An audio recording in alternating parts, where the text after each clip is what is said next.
High, good evening everyone. Debatri গ্রুপের তরফ থেকে সকল দর্শক বন্ধুকে হার্দিক শুভকামনায়। আজকে আমরা যে স্টকসকে পিক করেছি, অলরেডি এই স্টকসকে বিফোর ইউটিউব চ্যানেল কিছু কিছু সাবস্ক্রাইবারকে বাস্কেট বানিয়ে স্টকস দেওয়া ছিল। তো যদি আমরা ধরে নিই যে এই স্টকসকে আমরা কেন আবার এখন এই মুহূর্তে পিক করেছি, তো আমরা যদি একবার যদি লং টাইম যে টাইম ফ্রেম আছে, মানে মান্থলি টাইম ফ্রেমে যদি আমরা দেখি, ইন্টারেস্টিং একটা পজিশনের মধ্যে আছে, বা এই মুহূর্তে একে পিক করার ফের যাবে কি না, ফ্রেশ বাই করা যাবে কি না, বা যারা আপ ডাউন লেভেলে যারা বাই করে আছেন তাদের উদ্দেশ্যে খাস করে এই ভিডিও। তো দেখুন, আমি যদি এখন এই মুহূর্তে মান্থলি চার্টে যাই, দেখুন সুন্দর একটা প্যাটার্ন তৈরি হয়েছে। এই প্যাটার্নটা কী জিনিস আপনাদেরকে নতুন করে বলার কিছু নেই। তো এই মুহূর্তে আমরা যদি দেখি, তো যতদূর আমার মনে পড়ছে, আমার যে কলিগ আছেন বা যাদেরকে আমি ডাউন লেভেলে অলরেডি বাই করার জন্য দিয়েছিলাম, অলমোস্ট 800 থেকে 850-র মধ্যে, এক্স্যাক্টলি আমার লেভেলটা মনে নেই, বাট 800 থেকে 850-র মধ্যে তাদেরকে বাইং লেভেল কিন্তু দেওয়া ছিল। তাদের মধ্যে বেশ কিছু বাইংও করেছেন। তো তাদের ক্ষেত্রে এক একজনে প্রায় 500 থেকে 600 পয়েন্ট আপে এই মুহূর্তে স্টার এখন ট্রেড করছে। বাট এখানে দেখার কি আছে, 2015 সালের নভেম্বরে, মানে অলমোস্ট আজ থেকে 9 ইয়ার্স আগে যেই হাই মেরেছিল, সেই হাইকে অলরেডি 2024 সালে ব্রেকআউট দিয়েছে বা দেবার চেষ্টা করছে, জাস্ট দিয়েছে, বা সেই লেভেলে এখন এই মুহূর্তে ট্রেড করছে। ওকে, এর আগে 2015-তে যে হাই ছিল 1357 টাকা, রাউন্ড ফিগার যদি আমরা 1350 ধরি, দেখুন আজকের ক্লোজিং আছে অলমোস্ট 1350 থেকে 1360-এর মধ্যে ক্লোজিং আছে। তো সেই একই লেভেলে ট্রেড করছে, বাট অলরেডি হাই এই মান্থেই মেরে দিয়েছে 1431, লাইফ টাইম হাই তো 1431। তো যারা ডাউন লেভেলে বাই করে আছেন তাদের ক্ষেত্রে আমি বলবো আরামসে হোল্ড করুন, কোনো জলদিবাজি করবেন না। হয়তো এই জায়গাতে বেশ কিছু দিন বা বেশ কিছু সপ্তাহ আপনাকে টাইম স্পেন্ড করবে, আর যেটা করাটা খুব দরকার এর একদম আপ মোমেন্টে সাডেনলি একটা আচ্ছা খাসা একটা লেভেলে পৌঁছাবার জন্য। তবে হ্যাঁ, এর শেয়ার হোল্ডিং প্যাটার্নটা অবশ্যই আপনারা একবার চেক করে নেবেন। কিছুটা ক্ষেত্রে হলো এর শেয়ার হোল্ডিং প্যাটার্নের মধ্যে আমার মনে হয় কিছুটা একটা দেখা দরকার, বাট যাদের লং টাইম ভিশন তারা আরামসে হোল্ড করতে পারেন। তবুও আমার মনে হয়, যেহেতু এখন ডব্লু প্যাটার্নের মতো একটা প্যাটার্ন তৈরি হয়েছে, উপরন্তু এটা মান্থলি ক্যান্ডেল হিসেবে, তো আমার মনে হয় যারা এই জায়গাতে যারা বাই করে রেখেছিলেন 2015 সালে, প্রায় 9 ইয়ার্স, আমার মনে হয় না কেউ আর এতদিন কেউ হোল্ড করে রাখবে বলে মনে হয় না। কারণ কোভিডের এই সময় তাদের মধ্যে পেশেন্স হারিয়ে গেছে। তারা অলরেডি 1400 লেভেল থেকে যারা 200 লেভেল দেখতে পেয়েছে বা 300 লেভেল দেখতে পেয়েছে, আমার মনে হয় না কেউ আর ওয়েট করে আছে। তো সেক্ষেত্রে আমি বলবো না যে যারা এখানে অলরেডি বাই করে রেখেছে তারা এই জায়গাতে গিয়ে সব প্রফিট বুকিং স্টার্ট করে দিয়েছে। হ্যাঁ, তবে হ্যাঁ, যেহেতু ডাউন লেভেল থেকে একটা আপ মুভমেন্ট র্যালি একটা স্টার্ট হয়েছে, আমি যদি ধরে নিই আজ থেকে প্রায় 1 বছর 3-4 মাস আগে যেই র্যালি স্টার্ট হয়েছিল, তো সেটার থেকে দেখতে গেলে প্রায় 300 টু 350 থেকে 400%-এর কাছাকাছি অলরেডি রিটার্ন কমপ্লিট করে দিয়েছে। হ্যাঁ, তো দেখতে গেলে 400% রিটার্ন অলরেডি কমপ্লিট করে দিয়েছে 1 বছর 3-4 মাসের মধ্যে। তো এক্ষেত্রে দেখা যেতেই পারে এখানে প্রফিট বুকিং একটা আসতে পারে। প্রফিট বুকিং আসাটাও স্বাভাবিক, কেন এই যে লাইফ টাইম যে হাই ছিল এর আগে, সেই হাইয়ের কাছে যখনই যাবে তখন অটোমেটিক এর মধ্যে প্রফিট বুকিং একটা সিনারি দেখাই যাবে। ঠিক আছে, তো এক্ষেত্রে আমরা যদি দেখে নিই যে এই মুহূর্তে কি করা যেতে পারে, দেখুন তার জন্য আমাদেরকে যেতে হবে কোথায়, তার জন্য আমাদেরকে যেতে হবে একবার শর্ট টাইম ফ্রেমে একবার যেতে হবে, যেটা হচ্ছে আমি উইক চার্টে একবার যদি দেখে নিই আমরা। উইক চার্টের ক্ষেত্রে দেখুন বেশ কিছু দিন ধরে বা বেশ কিছু সপ্তাহ ধরে দেখুন এই যে ঠিক এই আপার লেভেলে নিজেকে সাস্টেন করছে। হতে পারে পরের মাসে এটা নিচের থেকে একবার আসবে প্রায় 974-এর কাছাকাছি, বা হয়তো বা 1100-এর কাছাকাছি। পসিবল, এটা কোনো কিছুই নয়, কারণ একবার লাইফ টাইম ব্রেকআউট দেওয়ার আগে হতে পারে, বা এখান থেকে হয়তো একবার প্রফিট বুকিং হয়ে গেল, ফের নিচের দিকে আসতেই পারে, এর মধ্যে কোনো আশ্চর্য হওয়ার কিছু নেই।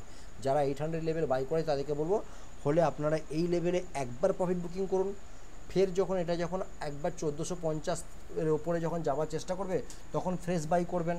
তাহলে কী হলো, আপনার একটা প্রফিটের পার্সেন্টেজ আপনি একটা হাতের মধ্যে রাখলেন, আপনার ভালো লাগবে। যদি নিচের দিকে নেমে যায় তখন আপনার মধ্যে কোনো রিগ্রেট ফিল হবে না। বাট যেই পজিশানে এখন নিজেকে ট্রেড করছে বা নিজেকে ধরে রেখেছে মান্থলি টাইম ফ্রেমে, যেটা আপনাকে দেখালাম, যদি এটা যখন ব্রেকআউট দেবে, সাকসেসফুলভাবে যখন ব্রেকআউট দেবে 1400 লেভেল মোটামুটি ধরেও নিই, এটা আরামসে এটাকে প্রথম টার্গেট 1800, দ্বিতীয় টার্গেট এটাকে আপনি 2500-র কাছে রাখতে পারেন। এটা আমি অ্যানালাইসিস পারপাসের জন্য বললাম। এর একটা ডেপথ, একটা মেজারমেন্ট হয়, যে মেজারমেন্টটা আগে মার্কেট চলতে চলতে আপনারা শিখে যাবেন। সেই ক্ষেত্রে আমি বলছি প্রথম টার্গেট 1800, মানে যেটা কারেন্ট লেভেল থেকে প্রায় 350 থেকে 400 পয়েন্ট আপে। দ্বিতীয় টার্গেট প্রায় ডবল বলছি। তো এর মধ্যে একবার স্পাইক আসার চান্স অবশ্যই আছে। কখন আসবে, কবে আসবে সেটা বলা সম্ভব নয়। তো যারা ডাউন লেভেল বাই করে তাদেরকে বলবেন হোল্ড করুন। যারা ফ্রেশ বাই করতে চান তাদের ক্ষেত্রে লেভেলটা একবার দেখুন। যদি এটা অপশানে থাকতো আমি পরিষ্কার বলতাম অপশানে কী করতে হবে, আপনাদেরকে বুঝিয়ে দিতে পারতাম। বাট যেহেতু এটা সুইংয়ের জন্য হয় বা এটা হোল্ডিংয়ের জন্য হয়, দেখুন আপনারা যারা ফ্রেশ বাই করতে চান তাদেরকে বলবো, যদি হলে আপনারা একটা কাজ করতে পারেন, কারেন্ট লেভেলেতে একটু ওয়েট করে যান। আমার মনে হয় একবার আপনাকে 1300-র কাছাকাছি একবার দেখতে দেবে কি মনে হয় না, কারণ এই যে আজকের ক্যান্ডেলটা হয়ে গেছে না, এই ক্যান্ডেল পর্যন্ত দেখুন ডাউন একটা ফল হচ্ছিল, বাট এ একদম উপরে গিয়ে দাঁড় করিয়ে রেখে দিয়েছে, একদম যে তার যে প্রিভিয়াস যে লাইফ টাইম হাই ছিল সেই লেভেলে গিয়ে দাঁড় করে রেখে দিয়েছে। হ্যাঁ, যদি এই ক্যান্ডেলটা যদি বলতাম যে হ্যাঁ 1300 থেকে 1320-র মধ্যেও গেছে, তা ঠিক ছিল, বাট এই এমন জায়গায় দাঁড় করে দিয়েছে এর মধ্যে একটা ব্রেকআউট হবার চান্সেস একটা হাই আছে। এটা কোন ক্যান্ডেল দেখে বলাবে ওরকম কোনো কিছু ব্যাপার নাই, বাট আমার মনে হচ্ছে এটা এই মুহূর্তে আর নিচের দিকে দেবে বলে মনে হয় না। তবুও আপনারা একবার রেডি থাকুন, যদি বাই চান্স 1300-র কাছাকাছি যদি আসে, আপনাদের যদি মনে হয় চার্ট দেখে যদি মনে হয়, আপনারা কিছু কোয়ান্টিটি অ্যাড করতে পারেন। রিটেল ট্রেডাররা আমার মনে হয় না এখানে প্লে করার চেষ্টা করবে, তবুও আমার মনে হয় কিছু কোয়ান্টিটি, কখনোই কিন্তু ফুল কোয়ান্টিটি নয়। আর তা না হলে 1450-এর উপরে যেতে দিন, আপনি আরামসে সেখানে তো সুইং হিসেবে আরামসে 10 থেকে 12% আপনি ইজিলি আশা রাখতে পারেন। ওকে, যদি আমরা আরেকটু শর্ট টাইম ফ্রেমে যদি যাই, আমরা 1 আওয়ার টাইম ফ্রেমে যদি যাই, এখানে একটা দেখুন, এখানে একটা জিনিস যেটা আমি লক্ষ্য করতে পারলাম, যদি আমি যদি ড্রয়িং করি এই লাইনটা যদি হাঁটিয়ে দিই আপনাদের সামনে থেকে, এই দেখুন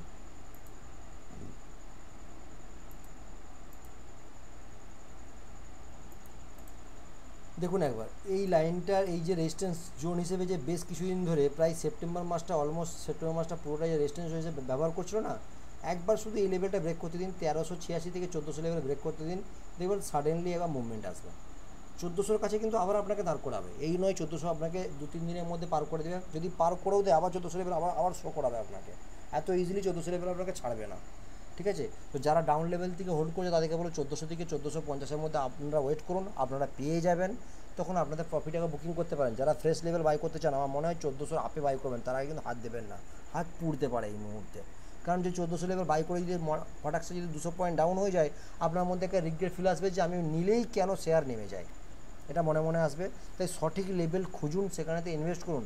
উল্টোপাল্টা জায়গাতে গিয়ে যখন এন্ট্রি নেবেন, যদি নিচের দিকে আসে আপনার সেখানে নিজেকে একটা রিগ্রেট ফিল হবে। ঠিক আছে, আমার মনে হয় 1300, এই দেখুন না একটা এখানে একটা শর্ট টাইম ফ্রেমে দেখাই যাচ্ছে, দেখুন এই জায়গাকে কতবার এই জায়গাকে রেসপেক্ট করেছে, এটা বলার মতো জায়গাই নেই। দেখুন এই একবার, এই যেখানে কিছুদিন, এইখানে কিছুদিন, দেখুন এইখানে, মানে বেশ কিছু সময়, মানে এই 1400 লেভেলকে এত ইজিলি পার করতে দেবে না। তো আপনি যারা ডাউন লেভেলে হোল্ড করছেন বা সেল করার চেষ্টা করছেন, আমি বলবো আরামসে 1400 কাছে আসবে, 1400 থেকে 1420-র মধ্যে আসবে, ইজিলি সেল করতে পারেন। ফ্রেশ বাইরা 1420-25, মানে 25-এর উপরে, প্রায় 1425-এর উপরে একবার ওয়েট করো, যদি সাস্টেন করে সেখানে বাই করো, একদম নিশ্চিন্তে মানে 10 থেকে 12% ইজিলি ক্যাচ করা যাবে। ওকে, তো আশা করব যে আপনাদের ভালো লাগবে, ভিডিও ইনফরমেটিভ লাগবে। তবুও আপনি বলবো যারা লং টার্মের জন্য রাখতে চান তারা একবার ফান্ডামেন্টালটা একবার চেক করে নেবেন, কারণ এর যে প্রমোটার হোল্ডিংটা বেশ কিছুটা কমেছে, এই লাস্ট কোয়ার্টারে বেশ কিছুটা কমেছে, প্লাস প্রমোটার হোল্ডিংয়ের পার্সেন্টেজটা খুব একটা ভালো আমার লাগলো না। ঠিক আছে, তো যেহেতু এখন 2024-এ সবাই ছুটছে, এখন লাংড়া খরা বোবা হাবা সবাই ছুটছে, সমস্ত শেয়ার এখন পার্টিসিপেট করছে তো লাইফ টাইম হাইকে টাচ করার জন্য, তো এই মুহূর্তে 2024-এর যে ফায়দা সেটা আপনাকে নেওয়া দরকার। একবার আমার মনে হয় প্রফিট বুকিং করলে ভালো, আদারওয়াইজ নিজের রিস্ক ম্যানেজমেন্টকে সঠিক রেখে আপনি আপনার হোল্ড করতে পারেন, সেক্ষেত্রে আমি কখনোই আপনাকে মানা করব না। কালকের দিন এই শেয়ার আপনি বেচে দেওয়ার পরে যদি 2000 টাকা চলে যাবে বা 2500 চলে যায়, আপনার আমাকে মনে হবে যে ভুল ইনফরমেশান দিয়েছি, আমি এখান থেকে পার শেয়ার আরও 800-1000 টাকা প্রফিট করতে পারতাম বা আমার ক্যাপিটালটা আরও গ্রো হতো। তো সেক্ষেত্রে আমি বলবো নিজের রিস্ক ম্যানেজমেন্ট বুঝে বা নিজে অ্যানালাইসিস করে অবশ্যই পার্টিসিপেট করুন বা ইনভেস্টমেন্ট করুন। ওকে, থ্যাংক ইউ সো মাচ, আশা করো ভিডিও আপনাদের ভালো লেগেছে। আজকে ভিডিও এখানে পর্যন্তই, গুড নাইট।